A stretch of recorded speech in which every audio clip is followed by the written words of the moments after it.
साथ संगत जी, प्यार से कहना धन निरंकार जी। स्वागत है आप सभी का हमारे YouTube चैनल सोना इंस्पायर विचार पर। इस वीडियो की शुरुआत करने से पहले दास आपसे हाथ जोड़कर एक भावपूर्ण निवेदन करना चाहता है। हमारा उद्देश्य आपके जीवन में सकारात्मक शांति और प्रेरणा का संचार करना है। हर रोज़ हम आपके लिए एक नई प्रेरणादायक वीडियो लाते हैं। इन वीडियो के माध्यम से हम आपके जीवन में आत्मविश्वास, शांति और प्रेम का संदेश पहुंचाना चाहते हैं। आपसे निवेदन है, कृपया हमारे चैनल को सब्सक्राइब करें और नोटिफिकेशन को ऑन करना न भूलें, जिससे कि आप किसी भी अनमोल साखी, सत्संग या संदेश से वंचित न रहे। आज की हमारी कहानी का विषय है सच्चे सुख की खोज। साथ संगत जी, बहुत समय पहले की बात है। एक नगर में एक धनी व्यापारी रहता था जिसका नाम विशाल दत्त था। उसके आसपास अपार धन दौलत थी, सुख सुविधा थी, नौकर चाकर थे, लेकिन फिर भी वह हर समय उदास और चिंतित रहता था। एक दिन उसने एक संत के बारे में सुना जो पास के जंगल में रहते थे और जिन्होंने ईश्वर का साक्षात्कार किया था। लोग कहते थे कि जो भी उनसे मिलने जाता वह सच्चे सुख और शांति का मार्ग पा लेता। विशाल दत्त ने सोचा, शायद यही मेरी समस्या का समाधान है। विशाल दत्त जंगल में संत के पास पहुंचा और विनम्रतापूर्वक बोला, गुरुदेव, मैंने सुना है कि आप सच्चे सुख का रहस्य जानते हैं। कृपया मुझे भी बताइए, क्योंकि मैं धनवान होते हुए भी दुखी हूँ। संत मुस्कुराए और बोले, बेटा, यदि तुम सच्चा सुख पाना चाहते हो तो पहले एक कार्य करो। नगर जाकर 3 ऐसे लोगों से मिले जो सच्चे आनंद में जी रहे हो और मुझे आकर बताओ कि वे कौन हैं और उनका रहस्य क्या है। विशाल दत्त यह सुनकर नगर की ओर चल पड़ा। उसने सोचा कि यह कार्य आसान होगा, क्योंकि नगर में कई धनवान और प्रतिष्ठित लोग थे। विशाल दत्त सबसे पहले नगर के राजा के पास गया। राजा का महल सोने चांदी से सजा था। सेवक हर समय उनकी सेवा में लगे रहते थे। विशाल दत्त ने राजा से पूछा, महाराज, क्या आप पूर्ण रूप से सुखी हैं? राजा ने गहरी सांस ली और कहा, मैं बाहर से सुखी दिखता हूँ, लेकिन भीतर से हमेशा चिंतित रहता हूँ। मुझे अपने शत्रुओं का भय है, अपने राज्य को बचाने की चिंता है और इस महल में रहकर भी मेरे मन को शांति नहीं मिलती। विशाल दत्त को आश्चर्य हुआ कि इतना धन और वैभव होने के बावजूद राजा सुखी नहीं था। इसके बाद वह एक और प्रसिद्ध व्यापारी के पास गया जो अपार धन का मालिक था। उसने वही प्रश्न किया, क्या आप सच्चे सुखी हैं? व्यापारी ने उत्तर दिया, सुख नहीं, मैं हमेशा अपने व्यापार की चिंता में डूबा रहता हूँ। मुझे डर रहता है कि कहीं मेरा धन लूट न जाए, कहीं मेरा व्यापार न डूब जाए। रात में भी चैन से सो नहीं पाता। विशाल दत्त और भी उलझन में पड़ गया। उसने सोचा, यदि राजा और धनिक भी सुखी नहीं है तो सच्चा सुख आखिर है कहाँ? अंत में एक साधारण व्यक्ति किसान के पास पहुंचा जो अपने खेत में हल चला रहा था और भजन गा रहा था। उसका चेहरा शांत और प्रसन्न था। विशाल दत्त ने पूछा, क्या तुम सच्चे सुखी हो?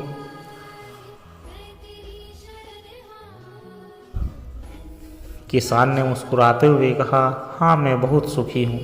मेरे पास अधिक धन नहीं है, लेकिन मुझे ईश्वर की कृपा पर पूरा विश्वास है। मैं जो कुछ भी कमाता हूँ उसी में संतुष्ट रहता हूँ। मैं हर सुबह ईश्वर का नाम लेता हूँ। दिन भर मेहनत करता हूँ और रात को चैन की नींद सोता हूँ। मुझे न किसी चीज़ का डर है न किसी चीज़ की चिंता। विशाल दत्त को अब समझ आने लगा था कि सच्चा सुख केवल बाहरी चीज़ों में नहीं बल्कि संतोष, भक्ति और सादगी में ही सच्चा आनंद है।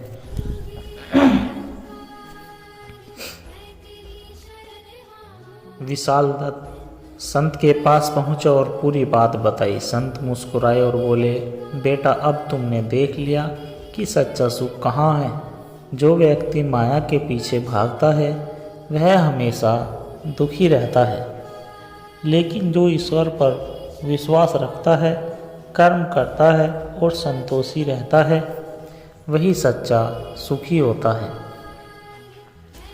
फिर संत ने तीनों बातें बताई जिन्हें अपनाने से जीवन में सच्चा सुख प्राप्त होता है। नंबर 1, संतोष। जो मिला है उसी में खुश रहो, जो नहीं मिला उसके लिए परेशान मत हो। नंबर 2, भक्ति। ईश्वर पर विश्वास रखो और हर परिस्थिति में उसका स्मरण करो। नंबर 3, निष्काम कर्म। बिना फल की चिंता किए सच्चे मन से अपना कर्तव्य निभाओ। विशाल दत्त ने इन सीखों को अपनाया। उसने अपनी संपत्ति का एक हिस्सा दान कर दिया, सेवा में लगा दिया और भक्ति व संतोष का मार्ग अपना लिया। धीरे धीरे वह पहले से अधिक शांत, प्रसन्न और संतुष्ट रहने लगा। साथ संगत जी, इस कथा से हमें यह सीखने को मिलता है कि सच्चा सुख बाहरी चीज़ों में नहीं बल्कि हमारे मन की शांति, संतोष, सेवा और भक्ति में है। जिसने संतोष, सेवा और भक्ति को अपना लिया उसने जीवन में सच्चा सुख पा लिया। साथ संगत जी, सत्य की खोज। प्राचीन समय की बात है। एक छोटे से गांव में एक युवक अर्जुन नाम का व्यक्ति रहता था। वह हमेशा सोचता था कि जीवन का वास्तविक उद्देश्य क्या है। उसे धन, वैभव और सांसारिक सुखों में कोई रुचि नहीं थी। वह हमेशा किसी ऐसे मार्गदर्शक की तलाश में था जो उसे सच्चा ज्ञान दे सके।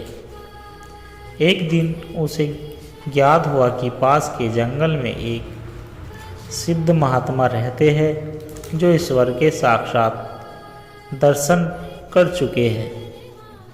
अर्जुन ने निश्चय किया कि वह उस महात्मा से मिलकर अपने जीवन का मार्गदर्शन प्राप्त करेगा।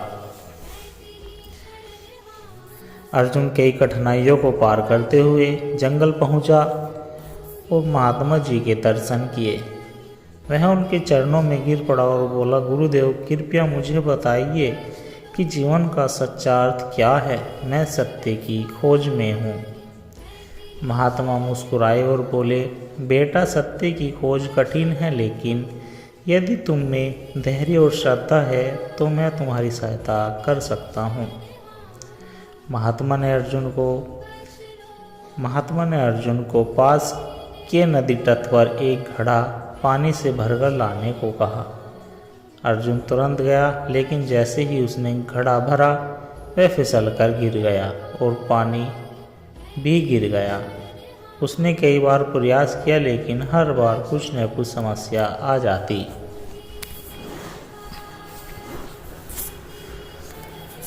वह निराश होकर महात्मा के पास लौटा और बोला, गुरुदेव मैं यह कार्य नहीं कर पा रहा हूँ। महात्मा मुस्कुराए और बोले, बेटा यही जीवन का पहला पाठ है, धैर्य और श्रद्धा। यदि तुम हर कठिनाइयों के सामने हार मान लोगे तो सत्य की खोज असंभव है। पुनः जाओ और तब तक प्रयास करो जब तक सफलता न मिले। अर्जुन ने फिर से प्रयास किया और इस बार वह सफल रहा। उसने सीखा कि धैर्य और श्रद्धा के बिना कुछ भी प्राप्त करना संभव नहीं।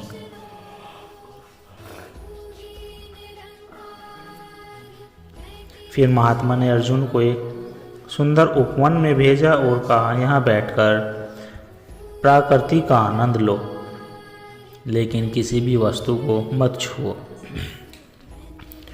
अर्जुन उपवन पहुंचा। वहाँ सुंदर फल, मीठे फल और शीतल जल था।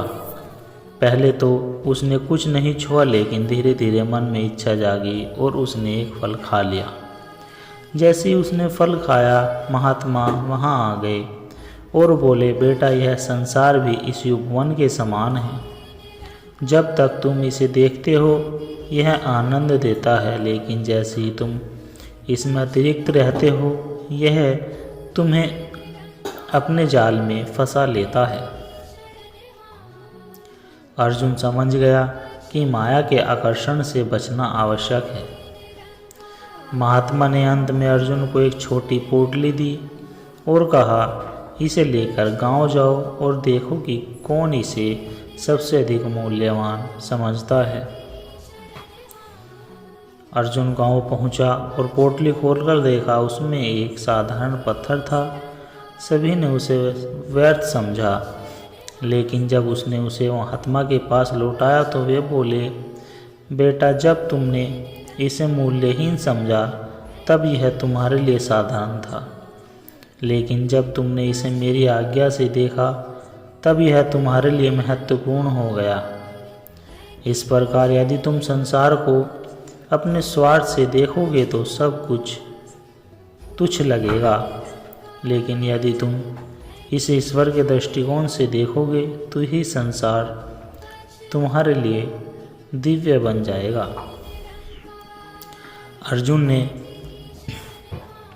अर्जुन को अब समझ आ गया था कि सच्ची भक्ति का अर्थ है सब कुछ ईश्वर को समर्पित कर देना।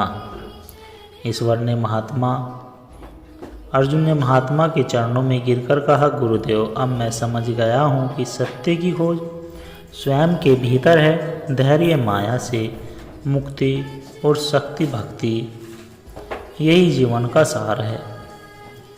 महात्मा ने आशीर्वाद दिया और कहा, बेटा अब तुम अपने जीवन को इसी सत्य के साथ जियो और दूसरों को भी इसका मार्ग दिखाओ। अर्जुन वापस गांव लौटा और अब वह सबसे पहले शांत, ज्ञानी और आनंदित था। उसने जीवन के सच्चे अर्थ को समझ लिया था। सत्य की खोज बाहर नहीं, हमारे भीतर ही है, लेकिन श्रद्धा, धैर्य और भक्ति से ही हम ईश्वर का साक्षात्कार कर सकते हैं।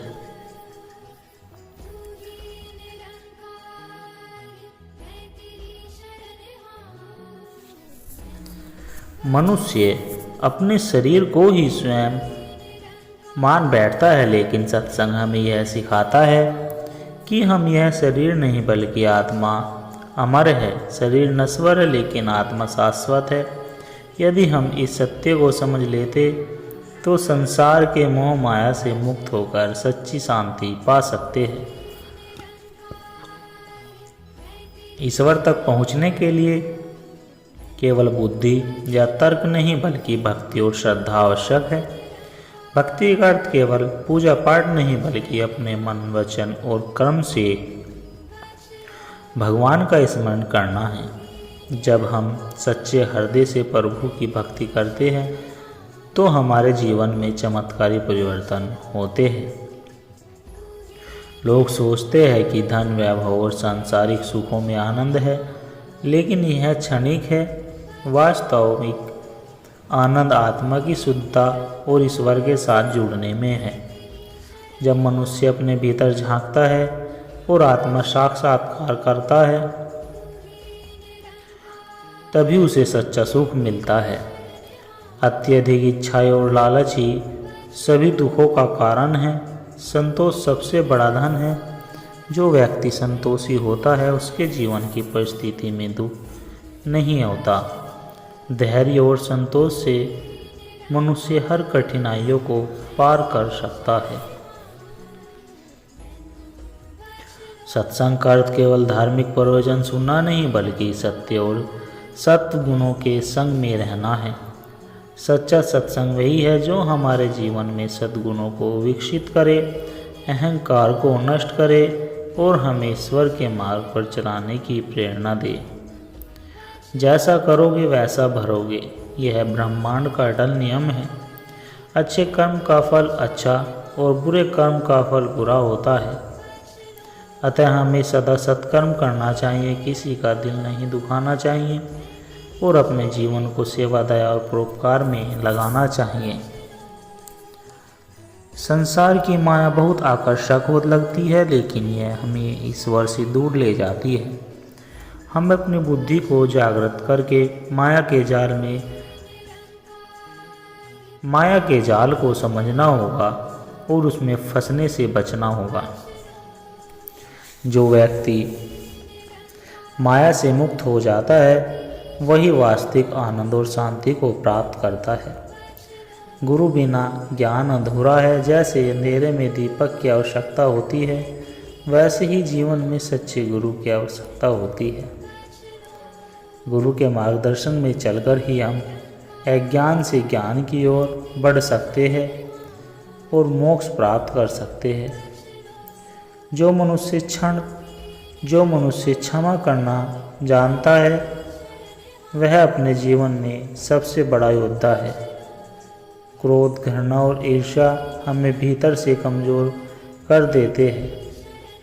प्रेम, दया और क्षमा से हम अपने भीतर शांति का निर्माण कर सकते हैं और दूसरों को भी आनंदित कर सकते हैं।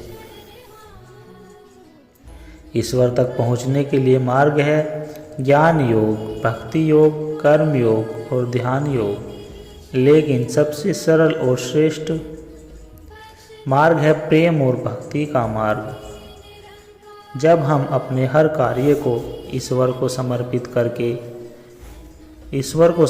करके करते हैं, तब हमारा जीवन पवित्र बनता है और हमें ईश्वर की कृपा प्राप्त होती है।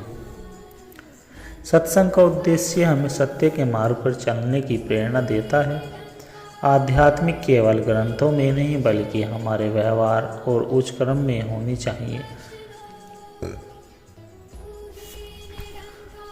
यदि हम अपने जीवन में इन विचारों को अपनाएं तो निश्चित ही हमें आत्मिक शांति और प्रेम, ईश्वर की अनंत कृपा प्राप्त होगी। हर पल ईश्वर को याद करना, हर कार्य को सेवा भाव करके और जीवन को सच्चा आनंद से भरना, यही सच्चा आध्यात्मिकता है।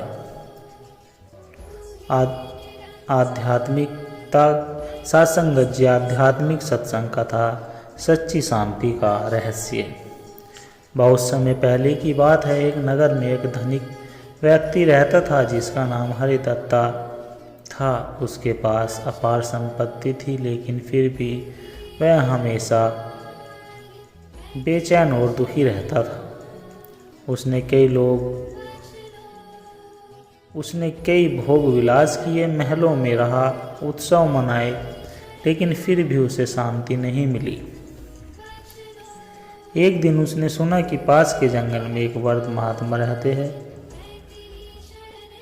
जो आत्मज्ञान और शांति के रहस्य को जानते हैं। हरिदत्त ने निश्चय ईश्वर किया वह उन महात्माओं से मिलकर अपने प्रश्नों का उत्तर प्राप्त करेगा। हरिदत्त महात्मा के आश्रम पहुंचा और उनके चरणों में गिरकर बोला, गुरुदेव, मेरे पास सब कुछ है, लेकिन फिर भी मैं भीतर से अशांत और दुखी हूँ। कृपया मुझे शांति का मार्ग बताइए।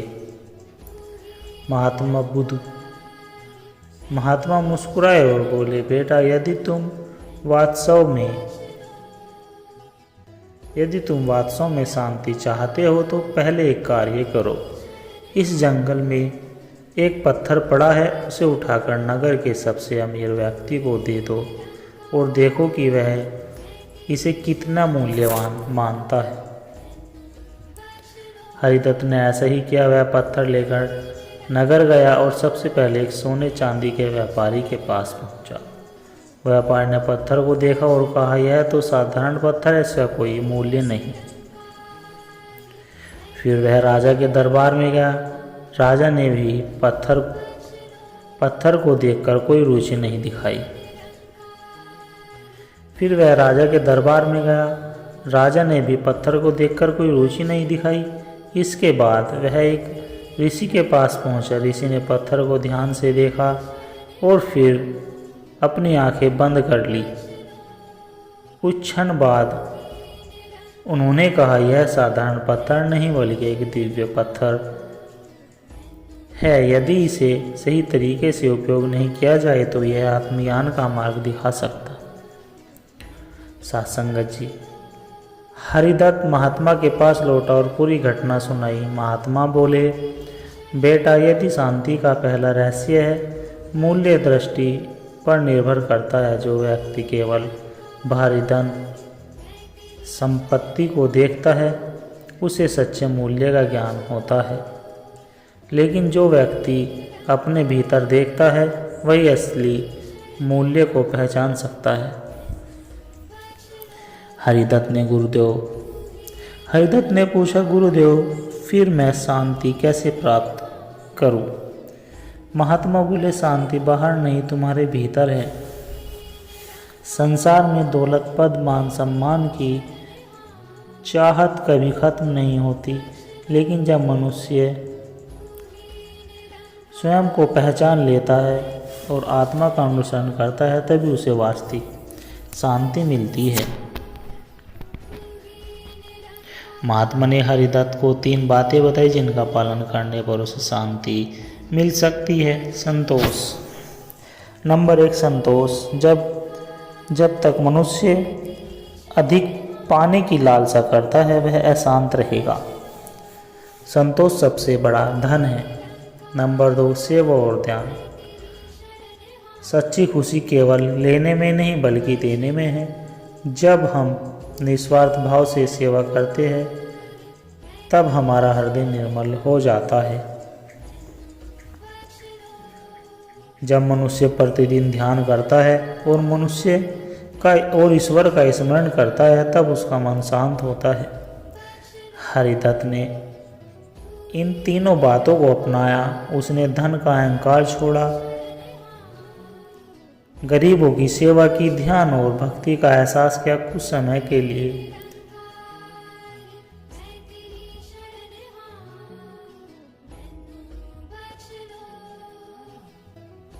कुछ समय बाद वह पहले से अधिक प्रसन्न और शांत रहने लगा। अब उसे समझ आ गया था कि सच्ची शांति बाहरी वस्तुओं में नहीं बल्कि आत्मज्ञान और संतोष सेवा में है। सत्संगत जी, इस कथा का सार यह है कि हमें यह सीखने को मिलता है कि शांति बाहर की चीज़ों से नहीं मिलती बल्कि हमारे विचारों, कर्म और जीवन शैली पर निर्भर करती है। जब हम संतोष, सेवा और ध्यान का मार्ग अपनाते हैं तभी हमें सच्ची आध्यात्मिक शांति प्रदान होती है। सत्य, संतोष और सेवा यही जीवन की सच्ची शांति के स्रोत है। सत्संगत जी, मनुष्य अक्सर अपने शरीर को ही अपनी पहचान मान बैठता है, लेकिन सत्य यह है कि हम शरीर नहीं, आत्मा है। शरीर तो नश्वर है पर आत्मा अमर है और शाश्वत है। जब हम इस सत्य को समझ लेते हैं तब हमें मृत्यु का भय नहीं रहता और हम सही दिशा में जीवन जीने लगते हैं। लोग सोचते हैं कि धन, वैभव और सांसारिक वस्तुओं में आनंद है, लेकिन यह केवल क्षणिक सुख है। जैसे समुद्र का खारा पानी प्यास नहीं बुझा सकता, वैसे ही भौतिक वस्तुएं कभी स्थायी सुख नहीं दे सकती। सच्चा सुख आत्मा की शुद्धता और ईश्वर के साथ जुड़ने में है। मन की शांति केवल तब प्राप्त होती है जब हम अपने अंदर झांकते हैं। बाहर की दुनिया में अशांति है, लेकिन जब हम ध्यान, भक्ति और सेवा को अपनाते हैं तब हमारे भीतर शांति का स्रोत खुलता है। मन की शांति के लिए आवश्यक है। यह संसार माया का खेल है।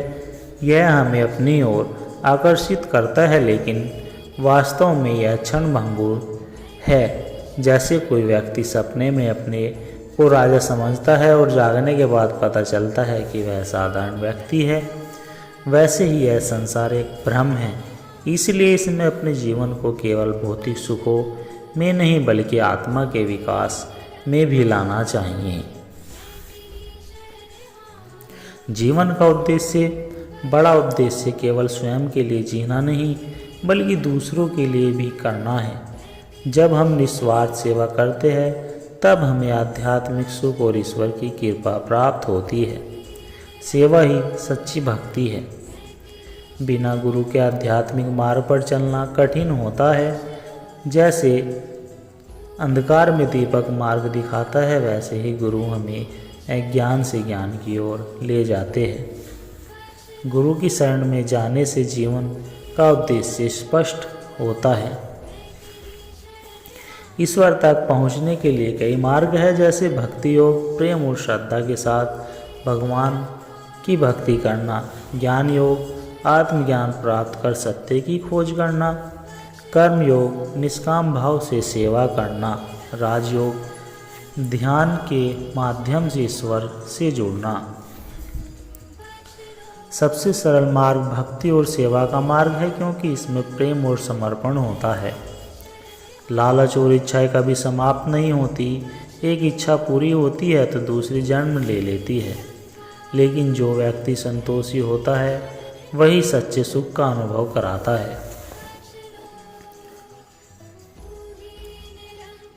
जो मिला उसी में संतोष रखो और जो नहीं है उसके लिए परेशान मत हो। यदि जीवन में शांति और सुख चाहते हो तो 3 गुणों को अपनाएं: क्षमा, दया और प्रेम। क्षमा करने से हृदय हल्का होता है, दया करने से मन शांत होता है, प्रेम करने से जीवन मधुर बनता है। मृत्यु केवल एक परिवर्तन है, अंत नहीं। जैसे पुराने कपड़े त्याग कर नए कपड़े पहने जाते हैं, वैसे ही आत्मा नया शरीर धारण कर लेती है। यदि हम इस सत्य को समझ ले तो मृत्यु का भय समाप्त हो जाएगा और हम जीवन को अधिक आनंदमय तरीके से जी सकेंगे। सत्संगत जिस कहानी, इस सत्संग विचार से हमें यह सीख मिलती है कि सत्संग हमें सिखाता है कि जीवन केवल भौतिक सुखों के लिए नहीं बल्कि आत्मा की उन्नति के लिए है। जब हम सेवा, संतोष, ध्यान, भक्ति और प्रेम को अपनाते हैं तब हमारा जीवन सफल और सार्थक बनता है। सत्य, संतोष और सेवा यही जीवन की सच्ची शांति के स्रोत है। सत्संगत जी दास के द्वारा कही गई आध्यात्मिक कहानी विचार और सत्संग विचार यदि आप जी को अच्छे लगे हो तो लाइक, कमेंट, शेयर जरूर करें और हमारे चैनल को भी सब्सक्राइब कर दें और दास को आशीर्वाद दे के हर रोज़ आप जी के चरणों में ऐसे ही सत्संग विचार लेकर आता रहे। सत्संगत जी प्यार से कहना, धन निरंकार जी।